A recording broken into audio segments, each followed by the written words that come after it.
Hello, everyone, and welcome back to the Call Up, the Fantasy Baseball Prospect Show. As always, we are brought to you by Triple Play, and your co-hosts are me, Marty Tallman, and Cristian Crespo.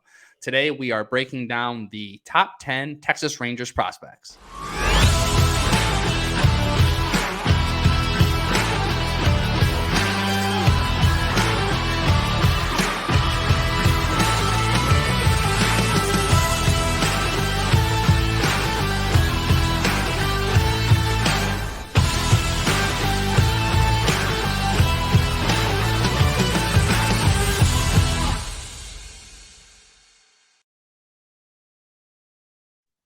Hello, hello. As you can see, we have a very special guest today. He is one half of the In This League podcast, and he is the main man behind the Prospect One podcast, which is one of the best prospect show in the industry. It's my personal favorite.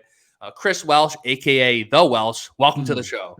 Marty, Cristian, what's up? I got kind of hyped up on that video. I was just like, excited if you saw me. I was just sitting there just bopping. I was like, all right, let's go. Very happy to be here. Very kind words. You both are very kind. And I'm excited, always excited to talk about prospects, especially when we get to like hone in on like one range. And this happens today to be, it's actually really funny. I was thinking about this because it's like the Rangers. Like the Rangers are just like this innocuous like organization. Like, have you ever met a Rangers fan? Like I've never been a Rangers fan. Not personally. Like, not recently. No, like probably in Texas or all over the place. But I was thinking it's so funny that this is what I'm here for because, you know, I'm a Diamondbacks fan, which everybody knows. Since 2017, I was adopted by Padres fans because of my time spent on the backfields. My unearthing in love of Julio Rodriguez has been well known, at least in people who know me. So there's kind of been like a Mariners thing in there. So it's funny that the Rangers are, but if anybody's familiar with me at all, I live out here in Arizona, so I get a lot of access to the West Coast guys. And I just happened, and I've said it a gajillion times, so people are like, whoa, but I live almost a rock's throw away from their rookie ball facility, which happens to be their spring training facility, which, if you're not aware, sometimes baseball players do spring training. Not this year. They're not going to do it.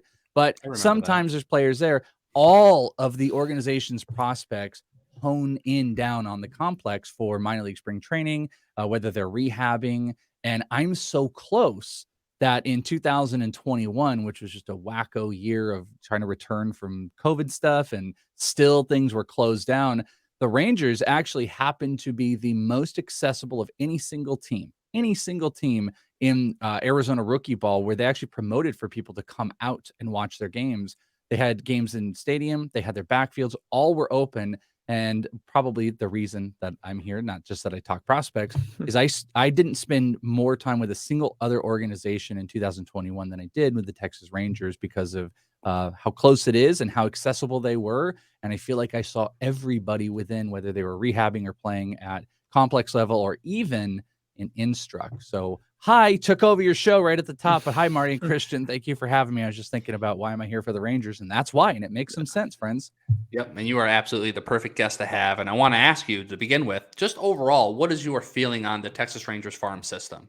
Like from where it's been to where it's going to where it is now?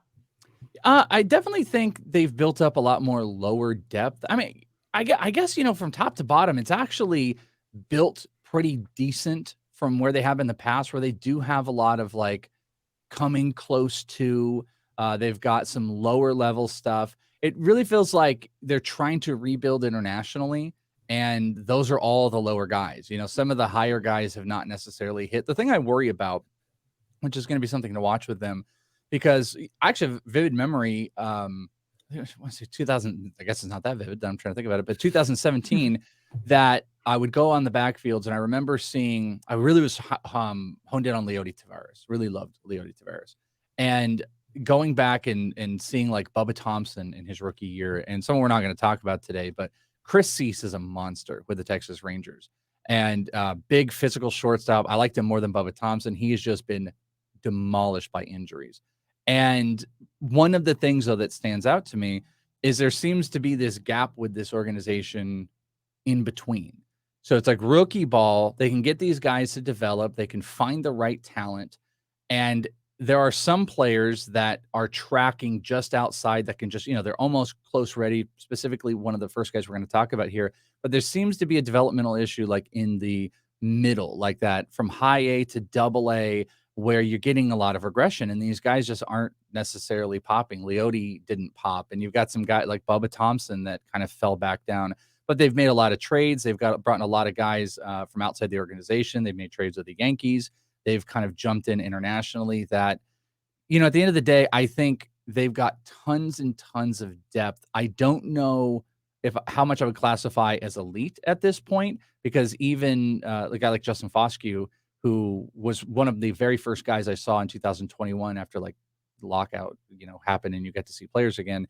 Like, he really started off strong, but then they just kind of waned. So I don't know if I'm quite answering your question. I just think they have tons and tons of depth at each side. They would be an organization I would target if I were going to minor league games, because you're going to get a handful of really interesting players.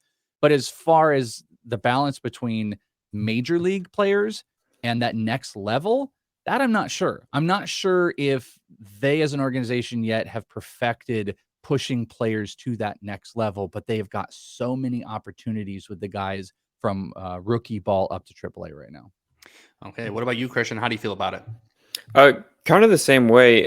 Exactly what he said, I wanted to describe as well. It's almost as if their minor league system is broken up between minor leagues, like a minor league quad A, and then like a major league minor league right before they get to the major leagues. It's kind of that, in between stage where their young guys are developing really well, then they kind of hit a wall, and then you have the top guys, the top end talent at the top of their farm system. And I mean, we're gonna get into it, like he said, but I mean, they've got guys ready to go there at the top, and it's gonna be exciting, especially with the way that they're spending money too. It just seems like they're building something there, so it's gonna be fun to watch. Yeah. Absolutely. Well, hey, let's start with our Christian's number one guy here. It's going to be Josh Jung, the 24-year-old third baseman out of Texas Tech. He was out of the 2019 draft. He was picked 8th overall and signed a $4.4 million signing bonus. In 2021, over 78 games at AA and AAA, he slashed .326, .398, and a .592 slug, 19 home runs, 61 RBIs, and 2 stolen bases. Welsh, I'm going to start with you. Give me a breakdown of Jung. I know it's funny. I do this thing. So I've got a Patreon, Marty, you guys know about it, the inthisleague.com, where I do like my ranks. I do top 500 rank, and I've got some stuff on there that I don't let people see. It's just like for my own doing. And so they have been doing since 2016. I don't try to claim, by the way, to be like this crazy impressive scout or anything like that. Lots of people can dedicate more time. I just in Arizona, I find the time and I see a lot of players, and sometimes I go to tournaments. So I have this little like section where I mark if I've seen the guy in person. And sometimes it's fun to go look at, because I go look at my 500 and I can go, this is actually impressive. I've seen, I don't know, 60% of all the players I've had on here. That's an impressive number. The Rangers, I have seen probably, I'm looking at my list right now, I've probably seen every single player multiple times except Josh Jung. Josh Jung has been my one that I've only gotten one look at in person, at least. Watch games, Texas Tech, all that stuff. But in person, he's like my one white whale of needing like new looks at. But he is probably the most prolific of all these guys. I agree. He's easily the number one in this organization. He's going to probably have some time up this year. He's been a constant as far as a batting average goes. He's been over 300 at almost every single level. He's gone 4 different levels, 2 in each of the, 2 in 2019, 2 in 2021 with that missed time. He had a little jump down in full season A ball, but he's shown really good power, 19 homers and just a little over 300 at bats this past year, strikes out at a pretty low clip. He can walk. I mean, he just crushes the ball, and he was known as a high volume contact hitter. So is he a superstar type of player? I'm not necessarily sure. From a fantasy perspective, he's not going to have stolen bases, but I really do think he can hit for a high average, and the power is going to come. I think he's like a natural power loft guy with the contact. And that's why I've always liked him. I actually remember him coming out. He was one of those guys, because I tend to really be hardcore focus on those college bats with high contact.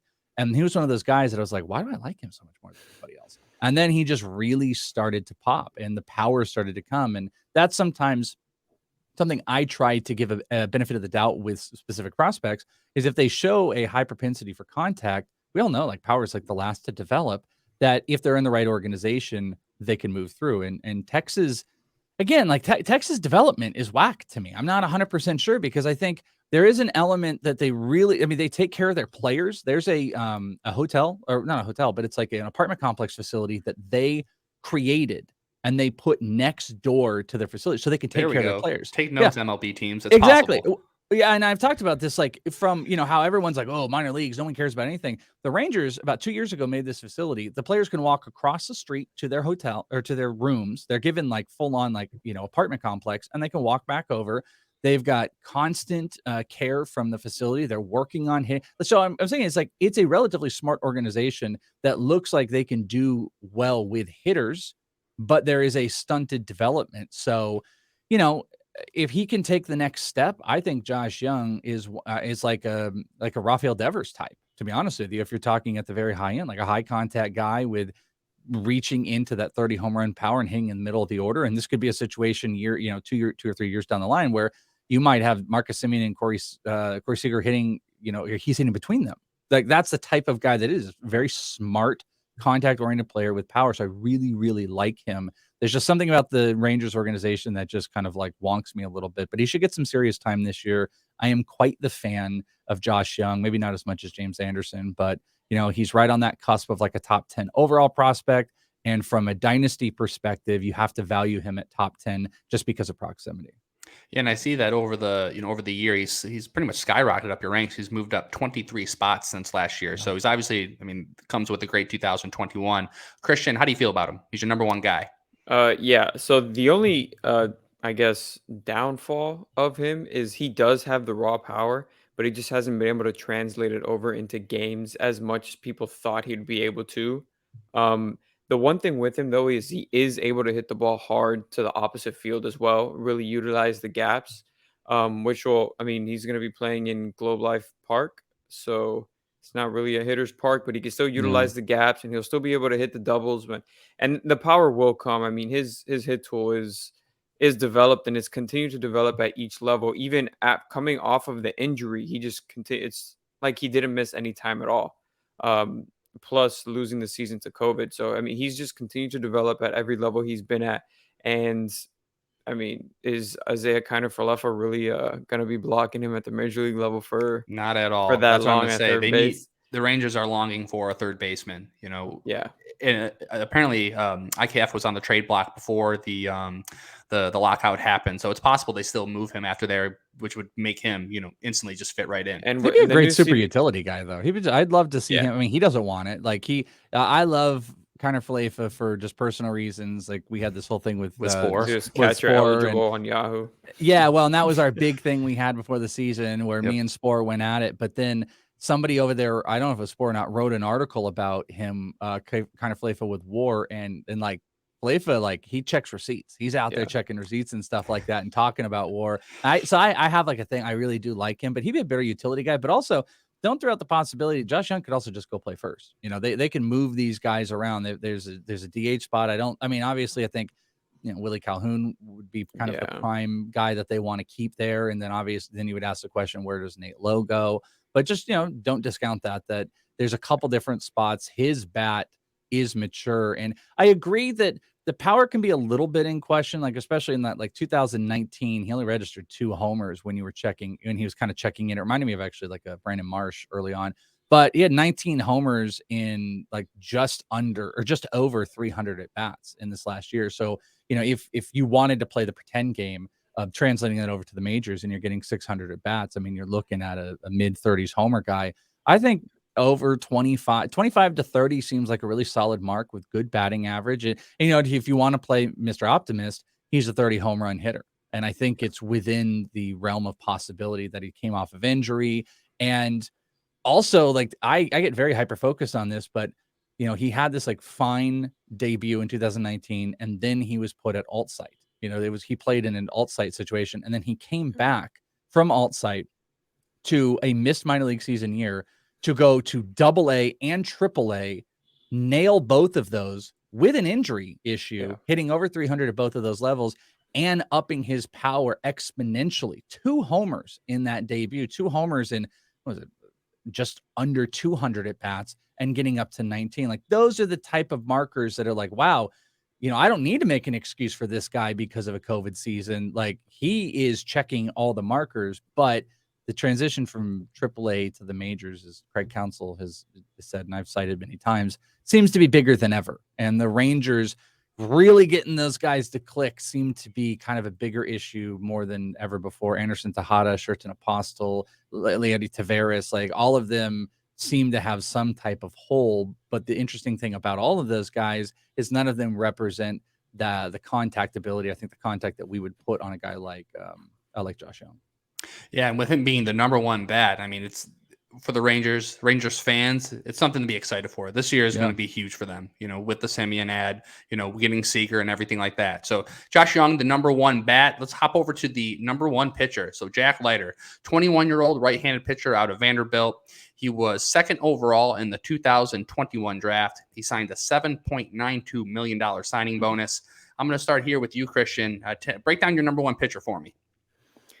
This guy is an absolute bulldog. I mean, he just goes on the mound and you could just tell just by his composure. He just goes up there with like his mentality is, I'm going to go up there and I'm going to dominate you on every pitch. It's not just every at bat. I mean, he's got a power fastball. He had, I think, just over 200 innings in his 2 years at Vanderbilt. So with that, as soon as he got drafted, they kind of shut him down. He did a couple things on the backfield, but I mean, he just has a power fastball that reaches 97. The one thing, especially in the College World Series, that you noticed was that he gave up the long ball a lot. But I mean, he just goes up there and he has such a feel for even his off-speed pitches. I mean, he has a curveball that lands in the upper 70s, pairs it off with a slider really well too. He's just mature for his age. I mean, he also has the family ties too with his dad, so he's been around. He's been around, big league clubhouse, the professionalism around him. So you can tell he's just mentally, he just seems like he was ready for that next step. And I'm excited to see what he's going to do now in his first season in professional ball. Yeah, Welsh, and I see you have him as your 40th prospect overall, and obviously the number one pitcher for the Rangers. Break him down for me. Yeah, I'm pretty aggressive on him. I think Leiter was probably the number one pitcher I saw during the college season as far as, jumping on and watching as many games as you possibly can and going back. He was obviously, him and Kumar Rocker, probably Jaden Hill, but he was number one. He was absolutely number one. And the best word Cristian said is bulldog. He is an absolute bulldog.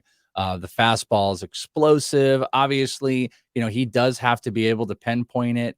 It's going to be a little bit different when you get to the majors, you're throwing 97 against freshmen and sophomores and stuff like that. And then you come over, to more seasoned hitters, and he's going to be in spring training, and you're going to get not only like top prospects in his own organization, guys like Justin Foscue and stuff that are going against him, but he's also going to be pitching like during extended spring training against, like massive prospects, Marco Luciano and maybe not Julio Rodriguez if he's, I don't remember if he's 40 man or not, but the challenge is going to be really important, but he has an arsenal and he has one of the best graded explosive fastballs. And I love him. We were talking off air about this, and I've said it to anyone that knows, but during the Arizona Fall League, the first pitch conference was out here, and a couple of friends who always spend, I always kind of ingratiate myself in because I live here. So I always feel like I'm a host. I'm like, hey, everybody, welcome to Arizona.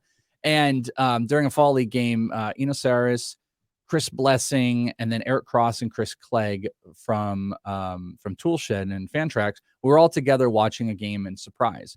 And we were going to go to Mesa, which is on the other end, after the game to go interview some players. That's where I interviewed Tristan Casas and Curtis Mead, Red Sox and Rays. But before, what we did is there was also Instruct still going on during this time. So it's like the best time that you could possibly do. You can go and watch AFL.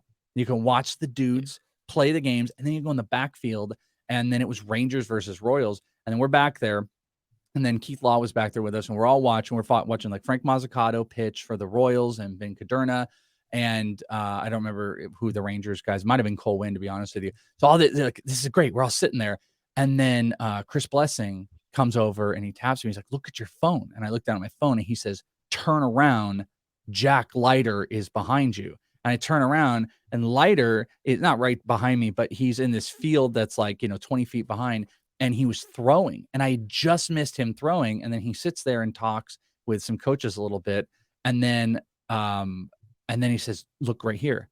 and it's Al Leiter behind us. And I'm like, oh, it's Al Leiter. So then I kind of go back to Mazzucato Kerner, and then I look back around, and now 2 feet behind me is Al Leiter and Jack Leiter, both chopping it up with one of the coaches, and they're talking about grips, and Al is kind of holding court. And it's one of those things where what does it mean when, we want to sit here and talk about, spin rates on fastballs and stuff like that. But it is one of those things where you think like, is it smart tutelage? They're really, really taking care with Leiter. He's got really great family ties that are involving themselves in it. He's not just coming out here.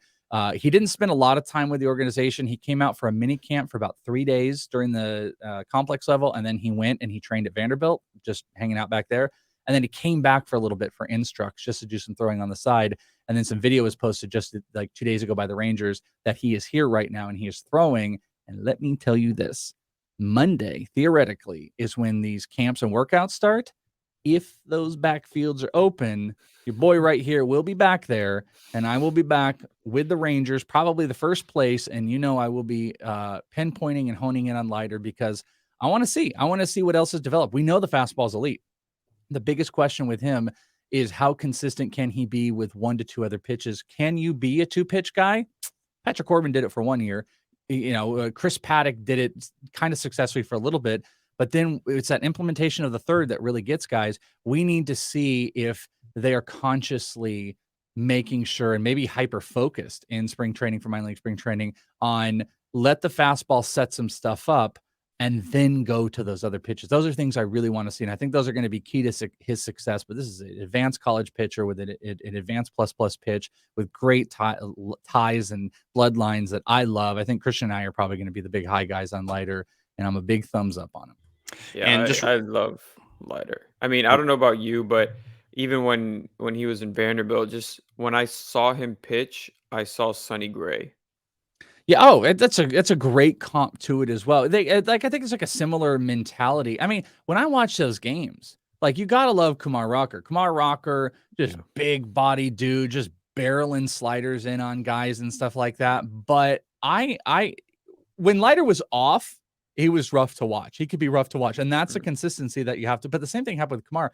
But I lit up for Leiter starts, knowing consciously though that like a little bit is about a plus fastball going in on kids that don't know what the hell's going on. That's similar to something that happens with guys, when you get advanced hitters that are at low levels and they put up freakish numbers. Sometimes we have to have a little bit of perspective, but that plus pitch with arguably, at least another plus pitch, if he finds consistency with the Rangers, look out. Watch out. I don't think it's crazy to say that he could be the top pitching prospect. Maybe in the next 2 years. I don't think he's coming up anytime soon. I think they're going to baby him. He has a lot of innings under. But at the same tone, that you could make an argument for these kids that have a lot of innings, maybe in college, which, and I say that, but you know what? His sophomore or freshman year, whatever, he pitched like 2 games before COVID shut him down. And then he just pitched last year. I think he had, I'm looking here, he had career 125 innings in college. So that's really actually not that much. That there's a fine line between these organizations wanting to push these guys up so they can get what they can out of them and wanting to kind of, baby a little bit, just make sure we take care of our asset. We'll have to see, but Texas, they want to spin, they want to get going. Wouldn't be shocked, but I think he could be one of the top 2 pitching prospects very soon. And real quick, before we move on, what's a ETA for him? 2024? I mean, if you're asking me, I think it's late 2024, maybe 20. I just don't think they're going to push him. Just me though. I don't know. They might go nuts. He's 21 years old. He did not pitch at all this past year. I think he goes to high A and then double A this year, if at best case, and then next year it's double A and triple A. So it's either late next year or very early the following year. But it all depends on, everything else they really got with that rotation. They just signed John Gray. We got to see what Dane Dunning does this year. I know there's still a lot of optimism for him, especially. So, but to fit their time frame, they've got these guys signed for long term, and then they have Josh Jung that's going to come up, and he's going to be on his rookie deal too. So it seems like they're slowly bringing him up together. So it's a larger window, even though they did make the big splashes with the free agents. Yeah, but I think that's why they gave these big contracts to these guys, so that they're around when these, their young guys come up too. All right, awesome. Well, let's hop to the second bat. Justin Foscue, the 22-year-old second baseman. He came out of the 2020 draft and he was picked 14th overall. Signed a $3.25 million signing bonus in 2021. Over 62 games at rookie, high A, and double A. Moving on up, slash 275, 371, 590 with 17 home runs and 51 RBIs. Welsh, I want to start here with you. Have we seen him in real life? Is he one of the guys? Yeah, a bunch of times actually, in a ton of different spots as well. Justin Foscue was the very first guy. So, like, COVID shut everything down, obviously, in 2020. Everybody knows that. And I'm actually going to see if I can do this. When I got access to a place, it was actually the Rangers. The Rangers were the very first team. Well, there were still COVID protocols. They were allowing some media to get in, and I was able to kind of like wiggle my way in and figure it out. And I was able to get in. And the very first game was the Mariners and Rangers on the backfield. And I've told the story too. Like, I got kicked out of the Royals side because the Royals were not happy about anybody being there, but the Rangers were happy about it. And I was within 5 minutes of it. And do you guys want me to share something? You want me to share? Can I? This is your guys' show. This is Please. my own video. You want me to Share share it. something? Yeah. Okay. Yes. So I'm going to share this with you. I type this in. Here's my video. And I see George Kirby. And guys, I love George Kirby. Let's see. You have to add it. Yeah. Okay. You have to add it. So I love George Kirby with the Mariners. And I see Justin Foscue's there. And I'm just like, man, this is going crazy here. And George Kirby in the first at bat really dominates, just hit 99. He was hitting 98, 99, just huge stuff. And then Justin Foscue comes up. And again, remember, I haven't seen stuff. And then we get this bad boy right here. And I have the audio up, and I think it should share. And you can hear that? Oh, yeah. Raw power. Let me try it again. So if you see the angle right here, so here comes the pitch, and then right there, you see the ball? It's right there. And then it's coming up. See, right there, it's a good angle right there. You can see. Here's Foscue, who sits on this 99-mile-an-hour George Kirby ball, and he hits it up. He ended up hitting it roughly, I'll stop that. He hit it roughly 468, which left the park and went over to their facility. And I believe the exit velocity that they shared with us was like a $113. So, like, I have to admit, the minute I saw that, I was just like, Justin Foscue he's a guy and everyone needs to pay attention to him. And he's this. And I was losing my mind about it because it was rusty and stuff like that. So I preface that to say that I really, really like Justin Foscue because he can crush the ball. That is high level competition. He did not play. This is like his first go round. This is high level competition. George Kirby crushing balls. Now, I saw him rehabbing out here in the complex level, and then he played in the Arizona Fall League. Unfortunately, he really showed off signs of his struggle, which is making consistent contact. He has pure raw power when he can tap into it, and you could see it. You could see the load in there. You could see the great swing, a great launch angle, but he really does struggle with making consistent contact. He did it in the games I saw him rehabbing. He really struggled in the Arizona Fall League. He was not consistent. So I backed off because I was pushing him towards top 50 because I was like, listen, dudes, this is a middle of the order type of guy that has 30 home run power, that type of exit velocity and launch angle and the way he was able to turn on the pitch. But what you can see is there's not an advanced feel on pitch recognition right now. He's not able to tap into it consistently. So I'm still cautiously optimistic about him, but I kind of waned back a little bit because it could become a problem. And he is a prime example of one of the type of guys I feel like the Rangers have struggled with. Like Schertzen Apostel is one of those guys. He has Schertzen Apostel has crazy raw power, could not tap into it. So I'm a little cautiously optimistic about it. He's very rough around the edges too, by the way. He's salty in a kind of funny, good way. He's not as personable, probably the least personable of any of the players that have ever been around with the Rangers. But again, it's not like in a way where you're just like, you got to tell people you're just like, this guy's it's not like that. It's just like, he's salty. He's a salty dude. And I think when he struggles, he wears it on his shoulders. But there is pure raw power that I really, really hope gets tapped into. It's at kind of a prime position as well in the middle infield. And I'm hopeful for him. He is still sitting inside the top 100 because if you can hit, I believe there's 30 home run power in there, and I really think we may see it some year. I just worry that it might take some years to get to. So he's in a different tier of prospect than the rest of these guys. Yeah, and I see you still have him in your top 100. He's currently 77 overall, but you're right. He dropped 23 spots for you, so that obviously shook you a little that bit. might still be, I have a very hard time. I give a lot of benefit of the doubt. And when I kind of like make up my mind, it's hard sometimes for me to really fall off, where I know a lot of other guys are very comfortable being like, he's 20, he's 130, he's 40, he's now 200. Like, I just don't like to do that because it's like, I saw something in Justin Foscue. Yes, it was a singular at bat, and that's why you have to be careful about that stuff. Just as you should be careful about just scouting only a stat line without full perspective, you should be careful about singular at bats. And I try to understand that. But, when you see guys be able to tap to their potential, you want to put that, as a marker. And then a lot of people agreed with me after the fact, after, I saw him do that on Kirby and started sharing it, that there are a lot of people out there that kind of jumped in to say, hey, this guy really does have that type of potential. Like that is if best case scenario, that's 100 run, 100 RBI, 30 type of hitter. But the problem is we're now realistically looking like he might just be like a 260 hitter, 260, 270 in the best case scenario, which totally works. But, what's going to differentiate him from like maybe Nate Lowe? But again, that's why you value him inside the top. We're not saying a 78 overall prospect isn't worthwhile. He's just different tier than than Josh Jung, top 15 or top 20. Yeah, and real quick, Cristian, how do you feel about him? I see him and I see Dan Ugla.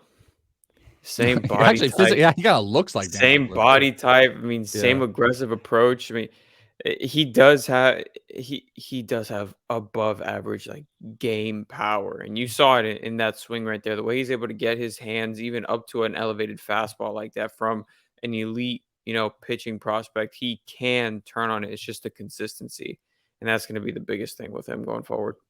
Yep, they're definitely somebody they're going to have to keep on developing. All right, let's hop over to Cole Winn. So the 22-year-old right-handed pitcher out of the 2018 draft. He went 15 overall. In 2021, over 21 games at both AA and AAA.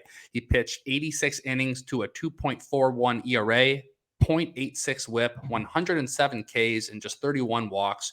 Cristian, break down your number 2 pitching prospect here for the Rangers. So he kind of fits that prototypical starting pitcher prospect kind of, thing that people throw around there. He has 4, at least average pitches or better. A fastball that sits around 94, 95. He's been able to touch, I believe, 97. A good curveball, good slider. He also has a nice changeup to pair off of all of it. Just really good. Even his mechanics are very sound. He has that 3/4 arm angle. He has a curveball that flashes above potential like wipeout kind of stuff sometimes. So, but I mean, he's somebody that a lot of people are very excited about. He has average control and command. It's something that a lot of people want to see him kind of improve on. But other than that, I mean, he looks like a solid mid rotation arm for a big league club, and especially if he can continue to work on those off-speed pitches and really kind of not perfect them a little more, but fine-tune them just a tad bit more, and he'd be a pretty decent pitcher at the major league level. And that's what the Rangers need. I mean, they need as many arms as possible over the next 2-3 years. Welsh, how about you? Yeah, I'll be relatively quick about it. It's great analysis. I agree with that. I think he can be kind of like a mid guy. I got one more for you if you want to add it up here. This is where actually Cole Winn, he was the pitcher that was up against George Kirby when I went. And I saw the 2 of the starts in season. I saw, or in instructs, I saw Winn go up against Asa Lacy and George Kirby. And he shined both times. Changeup was going, fastball is okay, but curveball, and as I put in this tweet, curveball was on display. And here were a couple of the strikeouts. This is against the Mariners. This is Jonathan Clace right here. And I think this is the curveball. Let's see. No, that was a fastball up high, which got, young kid. And I think this is curveball. That was a changeup. I'm wrong about everything. And then this has to be the curve right here. Yeah, boom. Boom. And just 3 stud strikeouts. A little tough to see even in the video as I keep going with it. But you can see, boom, fastball up high.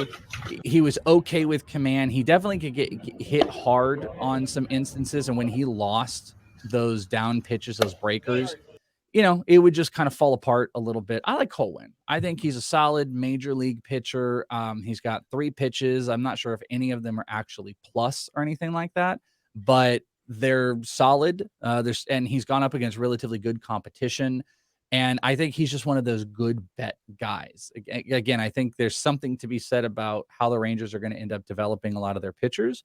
I also look into it sometimes. I kind of get excited when you see a really smart, advanced pitchers be around other pitchers. So having a guy like Jack Leiter around, where guys like Cole Winn and Owen White and Ricky Vanasco, they all get to kind of like sit around and talk together. These guys will sometimes pick up pitches. If Leiter can anyway help any of these guys improve their fastball, Winn and Owen White specifically and Vanasco, I suppose, are not guys that are known for like their fastball. So there might be better advancements, and maybe some of these guys can help work on command as well. So, I'm not insane about Cole Winn. I'm solidly optimistic. Cristian said it best, kind of like a mid-rotation starter with 3 pitches that might get some strikeouts, but he definitely can kind of fall apart a little bit. So you got to be wary of that. Yeah, I think another thing. Sorry, Marty. Another thing with him is that he just goes out there and he throws. He does. He doesn't put any pressure on himself. He's kind of like just like that even keel guy. And goes on the mound. He knows what he's got. He's going to go out there and he's going to utilize everything to the best of his ability. And that's what you need at the major league level. You have the top end guy in the farm system in Leiter, and he like Welsh said, he could pick up a couple of things from him, but he knows what he has. He's not going to go out there and try to overdo it, which is something that it's going to work to his benefit.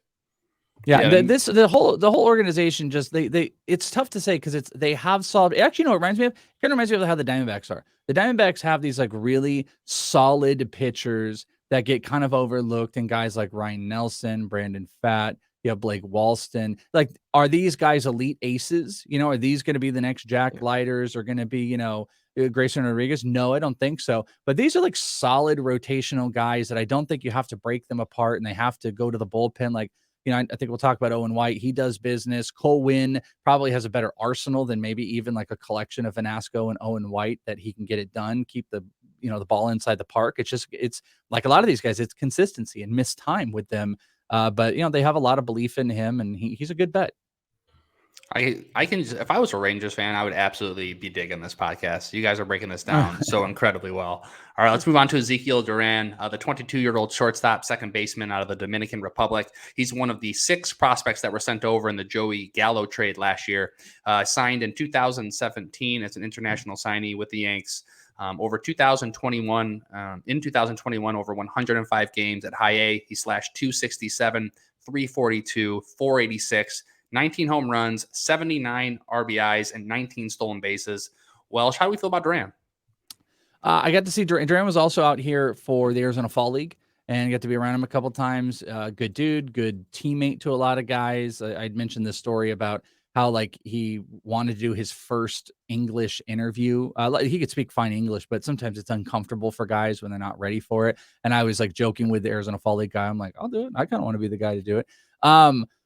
I think I'm behind. I might be sleeping on Duran a little bit right now. I don't think he overtly showed anything incredibly exciting in the Arizona Fall League. One of my bigger problems, even though statistically he had a really solid season, 19-19, but there were tons of strikeouts and he didn't get to Double-A. And this is a 22-year-old. He comes from a great organization. Obviously, the Yankees have been doing awesome stuff, but he's been in that organization since 2017. And in that time since 2017, he has not cracked Double-A, and he's 22 years old. He played the year as a 22-year-old, and he will play this coming year for the most part as a 23-year-old, and they'll probably jump him to Double-A. So I think this is the big test. So I'm not insane about him. There's obviously a power speed combination, but with low contact skills at this age and like A-ball at like 260 in this age, with the strikeouts 130 are very worrisome. I kind of don't pay attention too much to the counting stats, and he didn't really show off anything exceptional. I mean, to be fair, Justin Foscue didn't either in the Arizona Fall League. That made me think otherwise right now. He's one of those, he got to show me type of players before I move him up. He's got to succeed and cut down the strikeouts this coming year, and he's got to continue the counting stat success. If you hit 260 at Double-A, will I feel better? I actually will. But I'm worried it's going to come down to 220. And if the strikeouts keep mounting, he's going to stunt again. Again, he has been working since 2017 and he hasn't hit AA. It's nothing to kill him about, but it's something to monitor to not go nuts about. So that's just how I am on Duran. Yeah, and I see you have him ranked 244th.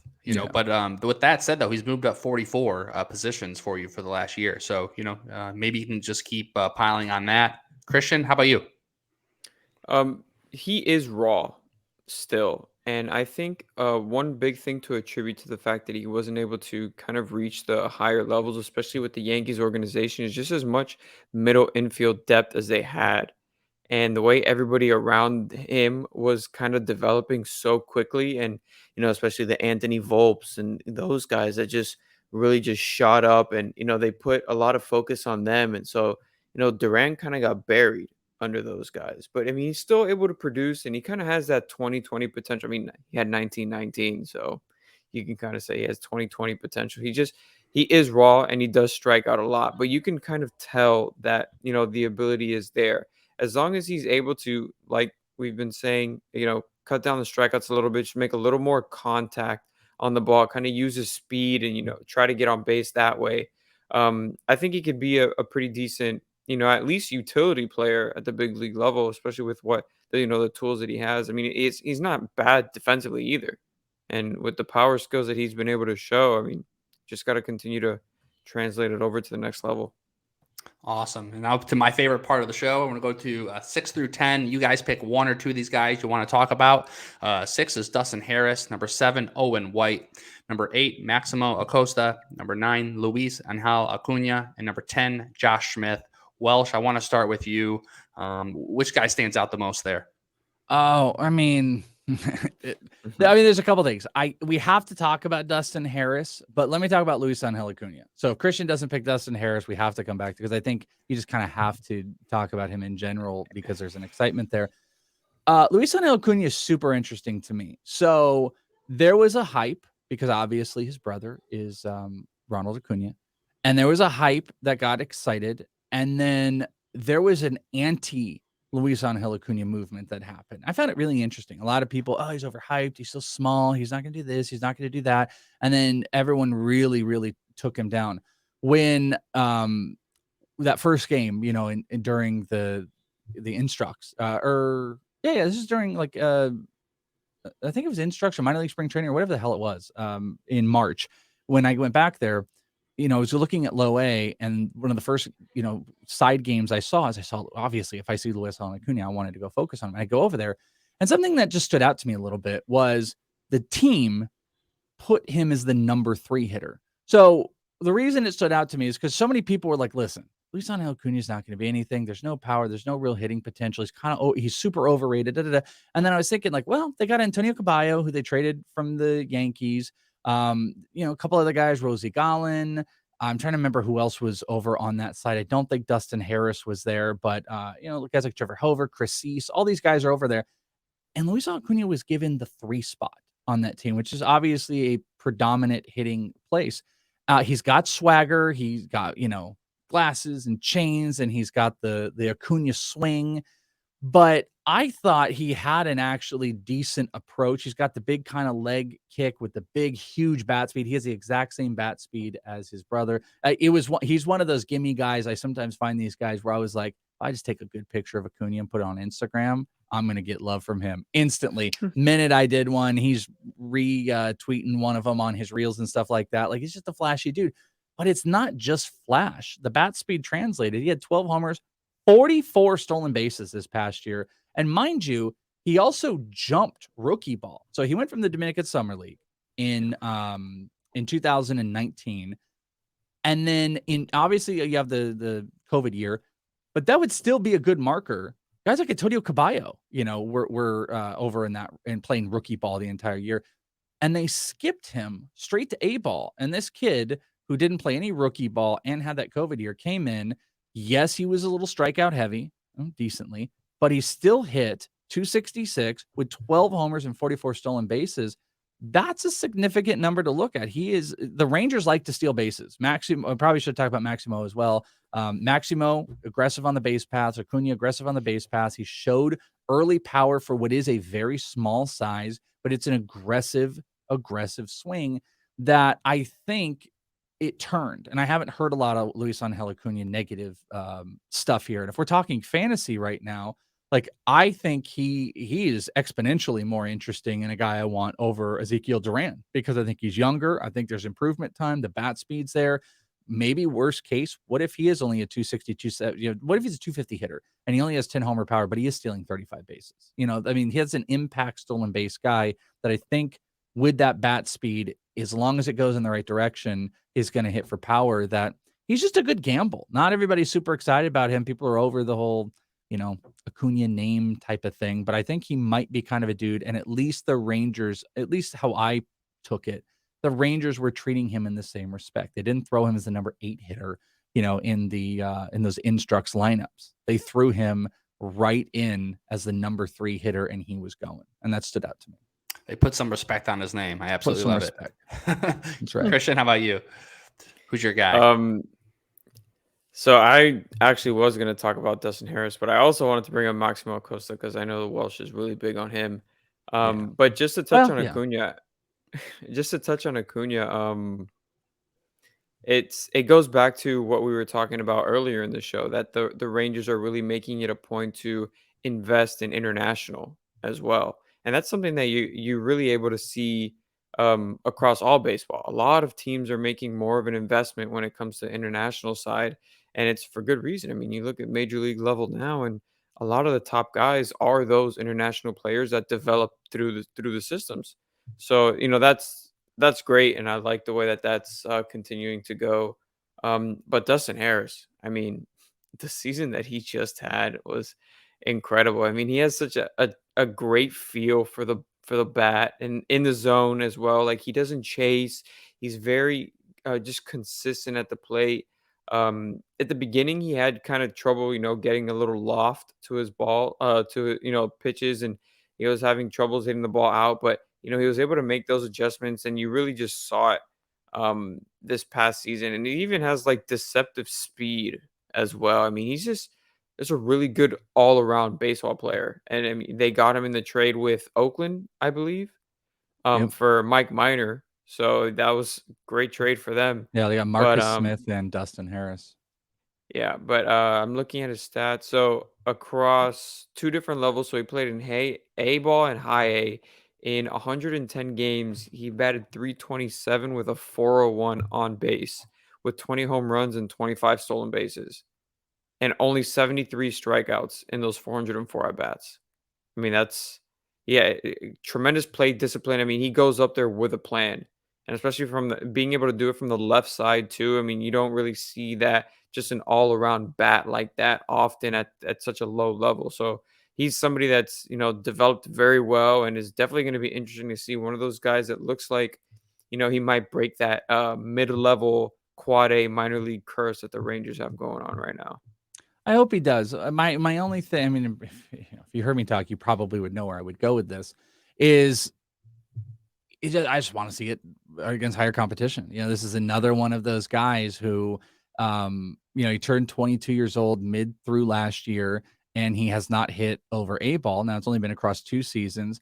I mean, and the stuff that here's the problem where like my brain just explodes with a guy like him, because it's like I look and you're like, oh, you're 22, you haven't gone A ball. Come on, like we need more. But then he has never hit under 300 at any level that he's gone at. He doesn't strike out a bunch. He absolutely steals bases, and he really kind of altered the path of who he was as a prospect from a power perspective. Is another one of those guys like Jung. It's interesting, there's a correlation. Jung, same thing. 2 homers in his debut. Dustin Harris, 2 homers in his debut, or 1 homer in his debut, and then just absolutely reclicks, and he hits 20. And I believe it was 10 across 2 levels. I saw Dustin Harris multiple times during instructs around September. And 2 things stood out to me. Physically imposing. Like, he's listed at 6'2", 185. I'm not sure that's the case. He felt to me more like 6'3", 200 rock solid pounds.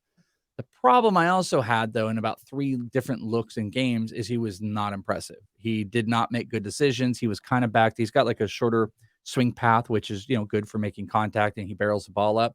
but he was not doing anything impressive. He was having just relatively innocuous at bats, just a strikeout here, a ground out here. He just wasn't connecting, but it was a long season. So I have this weird thing where it's like, I really want to see him do it a little bit more. And then he also didn't impress, outside of being physically exciting. He didn't impress in person, but then you look at the numbers, those video game numbers, those are ridiculous numbers. This minor leaguer put up in 110 games, 20 homers, 25 stolen bases, good walk, low strikeout, OBP over 400. They're crazy. So you have to go in because of because everything in the world cannot be about like, well, this guy didn't do this because he's this age at this level. It can't be. There was also a COVID season in there. So I'm giving that pass.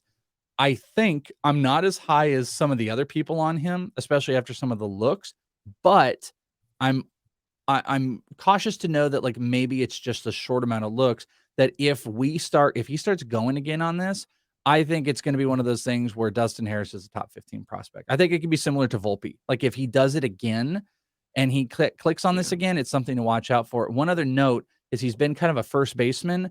It looks like they're trying him out in the outfield this season. He's going to be moving to the outfield. So that's going to be something to watch out for Dustin Harris, which maybe opens up his path a little bit. And it'll be very interesting to watch the stolen bases as well. So he's kind of an enigma where he has to be valued high based on what he's produced. But I do think there's, before it's like I'm going and trading Marco Luciano to get Dustin Harris, which I legit think some people would do right now. I just want to see Dustin Harris do it a little bit, but you have to have the proper evaluation. And those are gaudy, ridiculous numbers. With the one thing I'm always looking to pick something apart. There's just like Volpe, there's nothing to pick apart. And Dustin Harris, there's really not. The only thing is the age versus the level. Like that's the only thing. And that's like a pretty decent thing to have to only pick apart. There's no strikeout issues. There's none of the other stuff. Dustin Harris, definitely the guy that might be able to break the mold of like a next level prospect. And I think this year will be the big key. Yeah, and I think one thing to kind of attribute to, these older guys in the lower levels is the fact that they did miss that 1 year of development. So it kind Yeah. of delays all of them. So all of these, the next wave of prospects are going to be a little older than what we're used to seeing because of it. Obviously, it's not the case for everybody, but for, guys like him, they are going to be a little older when they get up. And, it's just about how the organizations want to approach it now, because you also don't want to push them too far, because then that's when you get, the guys that just lose it and they don't develop properly, and then they don't, they can't build off of the skills that they were building off of. So it's going to be fun to watch. It's always a dance. And I think some organizations realize that, where, you got to put the guys in the right spots to not only be challenged, but to succeed. And if there's too long of a drought of success, it can get in these guys' heads and it can keep going with them. A guy like Maximo, could they have pushed Maximo to another level, kind of like Luis Angel Acuna? They could have. Those guys aren't really that far. I mean, Acuna did play DSL, Maximo didn't. But they put him out here and they let him hit against subpar pitching where he should be, very raw guy, and let him succeed and let him find and let him run. And he ran, and I don't think he hit a homer. He did hit some really hard balls. I remember after one of the games in stadium, I've got a video. It's somewhere. I don't know if I ever posted it. He crushes this ball. The sound of it, I was like, I got Maximo on video homer. I finally got it. And it just missed. And after the game, I asked him, I was like, dude, you almost got that. And he smiled. And he was like, so close. He's like, it was so close. And Maximo's a fun guy. He got a little bit overrated. But, the challenge on these guys is going to be, it's going to be important in the long term of like making sure they can succeed. And also, the little dirty secret as well is like teams should want to put guys in places that they can succeed, because it also helps their trade value. And a team like the Texas Rangers, they've created a really good depthy system. They want to win now. They spent $500 million on 2 players. Be on the lookout that a lot of these guys we talked about, they might not be Rangers in 2023. And this organization may not want to heavily challenge a lot of these players, so they put up good numbers and succeed so they can be moving. Instead of the guys that keep acquiring the Ezequiel Durans and the Dustin Harrises, they may want to start moving some of these guys and getting some pieces that help them win now, because that rotation, I love John Gray, that ain't enough. And Jack Leiter is not ready. So they may need to start moving guys like the Maximos and the Cunyas, and they want them to have some, they want to have some good stats so scouts have something positive to say about them. Yep, and they have to pay for that big old stadium they just bought, which a lot of people don't think about, but the owners only care about money. So, you always got to keep that in mind. So we see. But the Welsh, thank you so much for being here. It was absolutely incredible. This is our longest call-up episode, and I would not have done it with anyone else. No, I already knew it. It just flew by. Marty, Cristian, honestly. I already knew it. I could have told you this ahead of time. I literally, if you didn't say it, I was going to say, by the way, 100% this is the longest one because we just go and I just talk. Well, Christian, I mean, what'd you say? 12 words? I wouldn't shut the hell up. I kept talking about stuff. So, of course, it flew by. I knew I was going to do that. And I knew it was going to be the longest one, but I'm very glad to do it. Cristian, very smart mind. Marty, great host and all this stuff and great conversation too. I think an important thing, we were talking off air where Marty, you were saying, you're like, yeah, I'm not like the biggest prospect guy in the world, but I'm kind of going through the process. But it's really important. It's not, I don't want to say it's as important, but it's a super important thing when you're talking about it from a fantasy perspective as well, is being able to rationalize and have the proper way to talk about these players. It's a really good skill. And Marty, you have that and you're doing that. And that's what you guys want to do. You don't want to just come on here and just spout and be like, well, the 50 future value and you want to be able to like have conversation around like maybe there's different perspectives of why these players could be this or could be that people want your takes, and you guys are doing a really good job. And I'll stop trying to pad this so I make sure I have the record of the longest so no one else can push me. But thank you both for having me. I'm very glad to do it. Absolutely. Thank you. And remind everyone knows what you do, but remind them again, Welsh, where can they find you? What are you working on? Any update? I know you just dropped your top 300 you and Bogman just did. What else are you working on? Yeah. inthisleague.com. That'll just take you to the Patreon. It's robust. Little as $5. $5. I mean, we're independent podcasters, so we had to create a way to like make it sustainable. And even at the $5 level, you get access to my top 500, which also has, the ranks broke by team, by position, first-year player. Something very unique I did recently is I did a thing called the Prospect One ADPs. It's a top 200 prospect ADP for fantasy. And I've done a couple episodes on Prospect One about it. You get access to that, and it's at the $5 level. There's a $10 one with prospect rooms and stuff like that. We have group me rooms. We do live streams. Bottom line is like we work very hard if anyone is going to spend money to make sure we do lots of stuff. So if it's not your thing, that's okay. You can find me on Twitter at @IsItTheWelsh, or just check out the Prospect One podcast. If it is your thing, whether it's supporting or getting, different prospect stuff, if you like what I do, just go check it out there and decide for yourself. But yeah, that's it. We did our redraft ranks. We just posted on the Patreon. Prospect One, I just did an episode breaking down. It was actually a uniquely different episode of finding the industry sharps, what the industry sharps are drafting and what prospects they want. And as people are listening to this, there may be new episodes. So just go check out the stuff and you can hear me blabber on for hours. I've been a proud ITL member, I think, since like 2019. And Yeah, you're right. OG. Even just $5, you get so much stuff. We try. We try. Like, that's the point. Yeah. Plenty of stuff, even just for that little bit amount. So again, thank you so much for being on.